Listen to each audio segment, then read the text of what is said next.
FoxyWriter Brandy Ackley.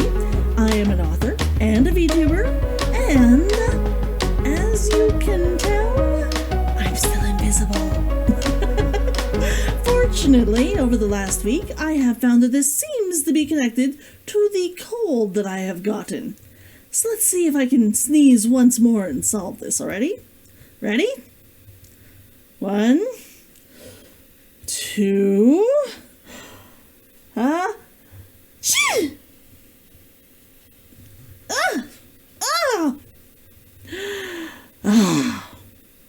Okay. That seemed to do it. Except, of course, that I look a bit different. Yep. New avatar reveal. I can't remember who said it, but somebody I follow suggested that everyone remake their avatar with the new version of Vroid Studio. So, while I was sick, I decided I would do that. Now, the only thing that I've carried over from my old avatar is my eye texture and my clothing. So, what do you think? What do you think? Let me, make this just a little bit. There we go, so you can see a better idea of what I look like, the whole package. I'll even do the microwave for you. Bzz. Bzz.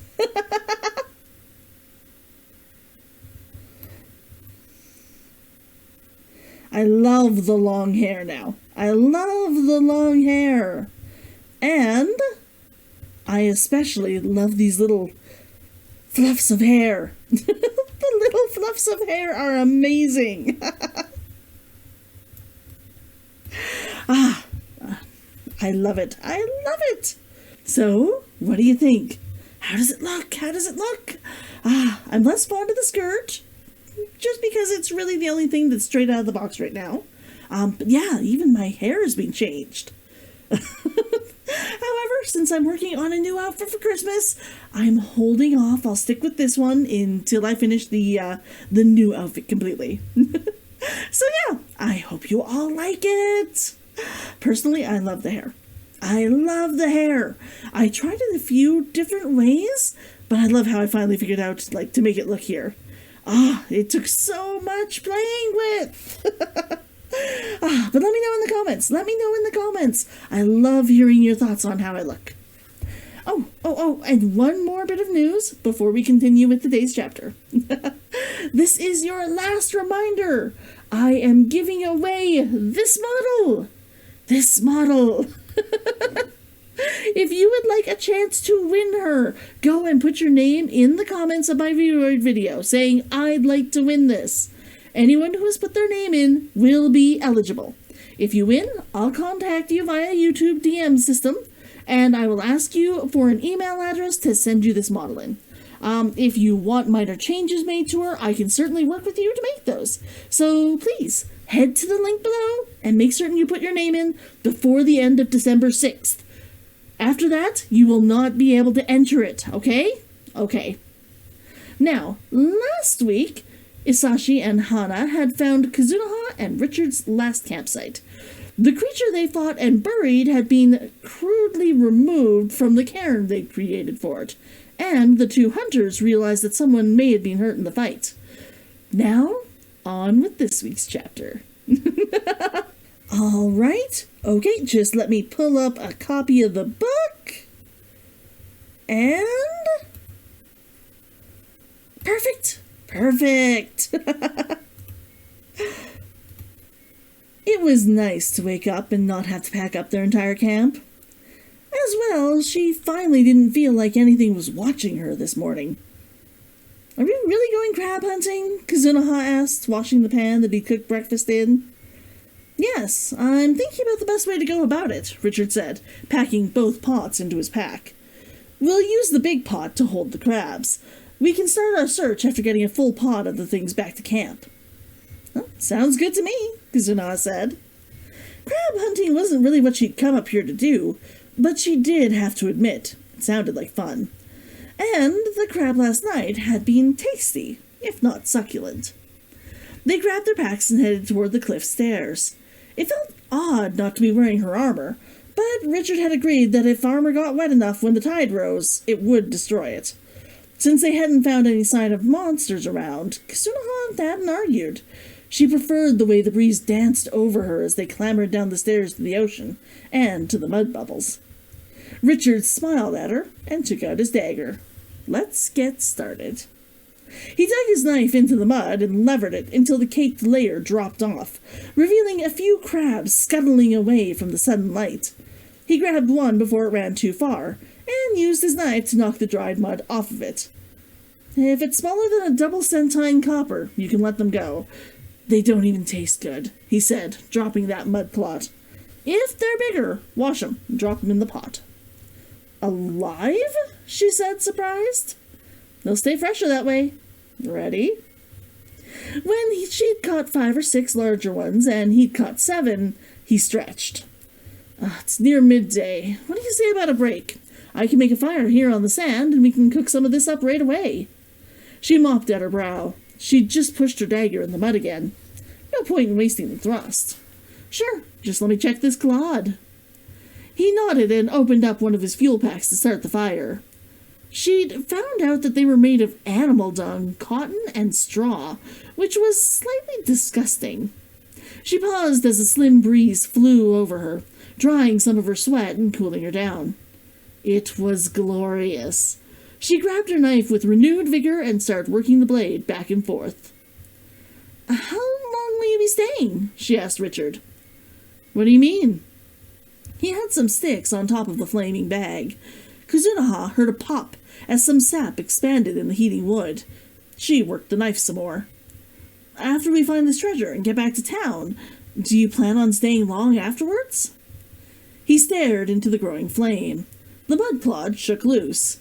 She caught the rock and heard a squelching sound. Suddenly her hands itched. With a grunt, she tossed it back onto the mud bubble. Small white tentacles whipped back and forth as an octopus the size of her fish shook off a layer of half-dried mud. She snatched at her hand, surprised. Richard's laughter startled her. Never seen a mud octopus before? They aren't dangerous. It's too much to let it get away. They're tastier than crab. I haven't let it get away, she muttered, clambering after it. Hey, Richard said, as he heard a crack in the mud beneath her. She was proud that she didn't shriek as the hillock of mud gave way beneath her, plunging her into dark ocean waters. The cold ripped away her breath. She shivered and popped up just long enough to suck in some air. It was late Blonneman, and the water was still cold enough that she could freeze to death, if she didn't drown first. She heard a large crack. Without waiting, she ducked back under the water. A cacophony of vibration shook the pool, sending chunks of dried mud and crabs into the water around her. She covered her head and caught sight of the octopus fleeing to the sand below. That seemed like a smarter idea than staying anywhere near the surface while the rocks came down. Besides, she still wanted to prove herself by catching the critter. She dove towards the many-limbed creature as it caught the wall and slipped under a crevice that she hadn't seen from above. She reached for it, feeling the rubbery skin squeeze out of her grasp. Her hand felt hot, and she fought to hold her breath as her lungs burned. Her toes tingled painfully. She bared her teeth and let out a small burst of air, shoving both hands under the rock. She pulled herself down. The water here was becoming murky, but Kitsune-ken caught sight of a tentacle changing color from white to brown. She grabbed it where she thought the body might be, and managed to pull the creature toward her, along with a hard pile of dirt from the sea floor. With the air in her lungs gone, she pushed upwards, and gulped fresh air as she broke the surface. In her hands, the octopus, desperate to be free, stung her with its tentacles. Her hands and lungs burned. Kitsune-ken! Kitsune-ken, you were supposed to be careful! Are you hurt? I'm fine. Her mouth sank under the water, and she kicked up again, making certain that she stayed above the waterline. I'm fine. Take this and then get me. Ouch! Richard reached down and grabbed the octopus. The pain blinded her as he pulled the suckers like tiny hooks from her. She sank her hands into the water and realized that there was something in the dirt she'd grabbed. She let it go, but a flash caught her eye. She grabbed at it, wincing as something hard as rock dug into her palm. Then Richard was there, reaching down for her. It took him a while, but he was able to help her out. They collapsed on the sand, breathing heavily, until a rattle startled them. The cooking pot had fallen over, and the octopus was flailing towards the ocean. Kitsune-ken groaned and tried to get up, shivering with pain when her hands protested her putting any weight on them. "Oh, let the goddamn thing go," Richard told her, pulling her back down. "It's fought long and hard for its freedom. By the light, you're cold." She tried to nod, but Richard pulled her to him, grimacing. His body was pleasantly warm on hers. She looked at her hands. "We're gonna have to wash them until that muck is gone, let alone the sand. It will take days to heal. It looks like quite a bit of your skin is—" She kissed him. It was what she'd wanted for weeks. Richard seemed paralyzed and then kissed her back, softly and then harder, more insistently, his hands caressing her everywhere. She moaned, desperately trying to contain a yelp, when her hands touched him. He pulled away. She could read his eyes, want tinged with frustration. Then he looked at her hands. "I'm sorry, but we have to see to these first. Then we'll warm you up. You don't look so well." Kitsune-ken felt woozy, and her hands were throbbing and burning. "I can hardly feel my toes. What did I do to my hand?" "Later," he said. "Help first." He stood and helped her stand without touching her hands. He was gentle with her, rinsing her hands with clean, warm water, though his shoulders were tense. An almost palpable anger emanated from him as he finished. She stayed quiet. Every breath was a benediction. Richard threw a few more logs on the fire and his coat over her. Then he reached for the medical kit and pulled out bandages and cream. He opened her clenched fingers, pausing when a small lump fell out. "What is this?" he said, grabbing it. It was a ring. It's covered with barnacles. She'd forgotten that she'd picked it up. It was in the sand with the octopus. He slipped the lump into a pocket and opened a jar of cream that smelled dizzily of pine and some sort of cinnamon-like spice. It warmed her skin and she gasped, expecting pain. Instead, her hands went numb. She blinked and tried to move her fingers. Her hands didn't want to work, but she was able to force them. Richard tapped her wrist. "Stop that."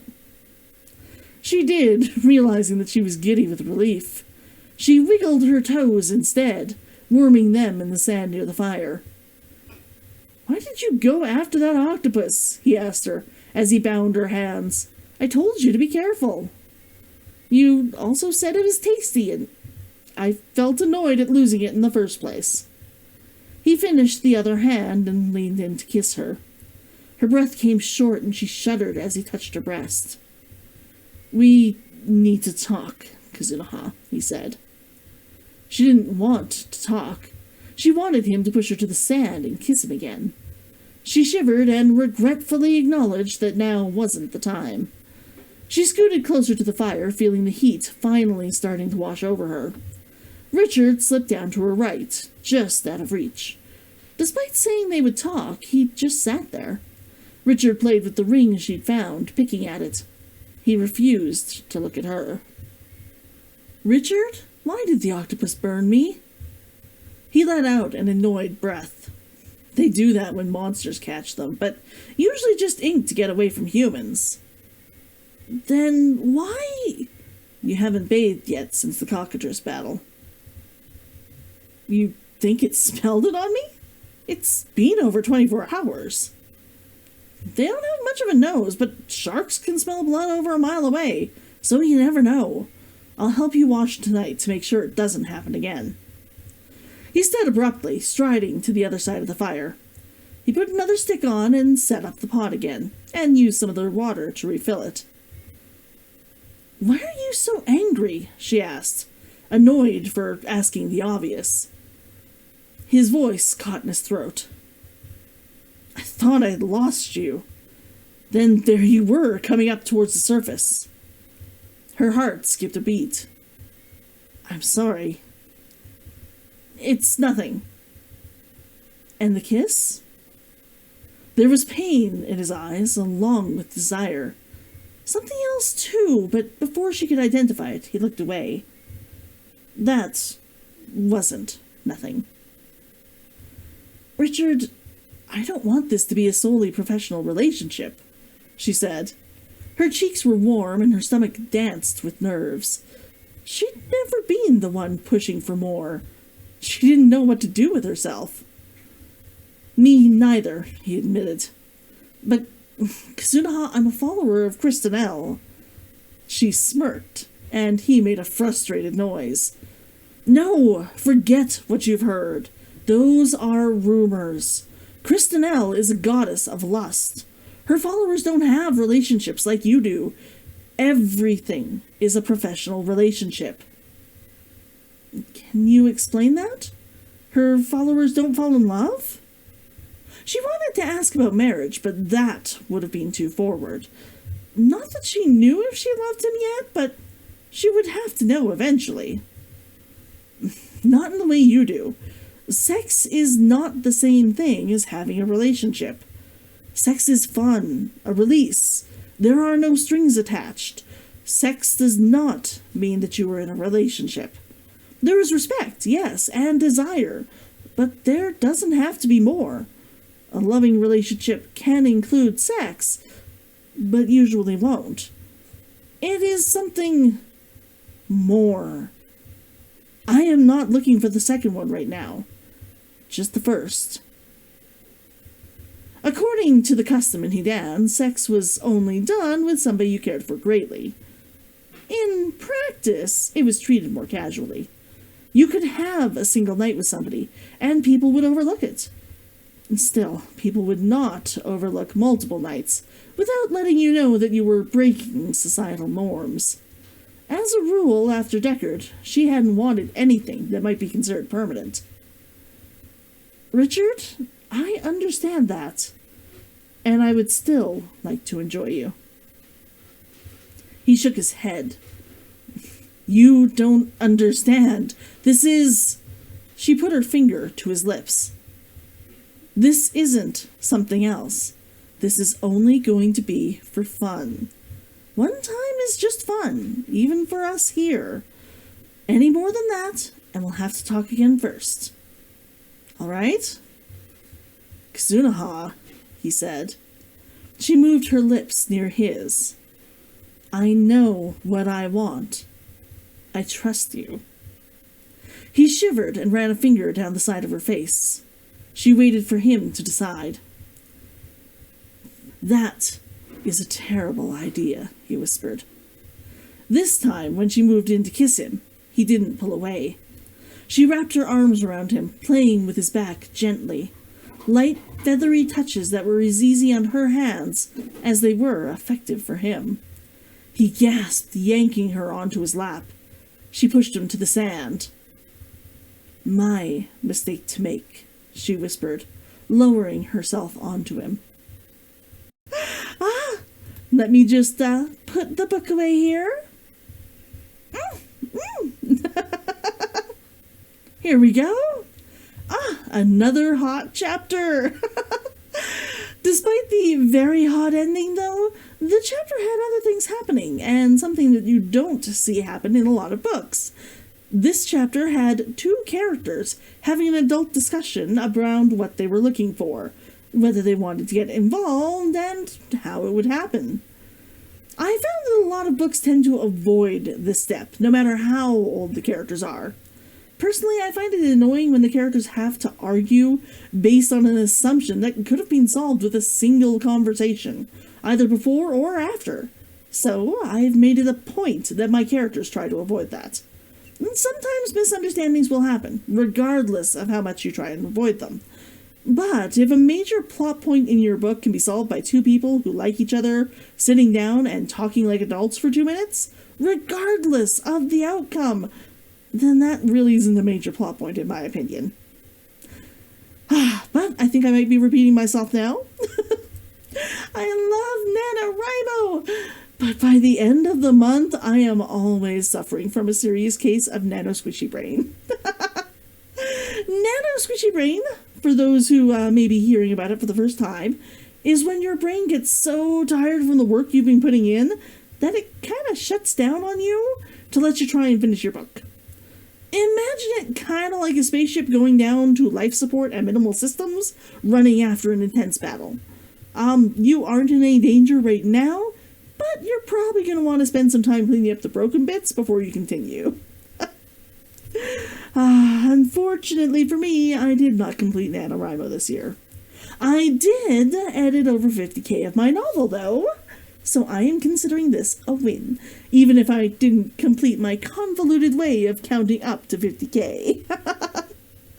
And even more unfortunately, I won't be able to rest quite yet, no matter how bad the nano squishy brain is. I have a deadline coming up on December 10th, so I'm going to be pushing to finish the novel edit. I'm on chapter 27, currently out of 38. I am excited to finish, and as soon as I can break down and do nothing but read and play video games for like a week. Either way, I will keep you updated on this channel on how I'm doing. Okay, and that will be all for today. Remember to go and put your name in for the giveaway for the model. Right there. Come on, you know you want her. You know you want her. And comment on this one if you want to compliment or complain about my new model. I allow both. And finally, if you like what I'm doing here, please like the video and subscribe. If you want to make me giddy with glee, share the video or even hit that notifications button. And I will see you next week. Bye!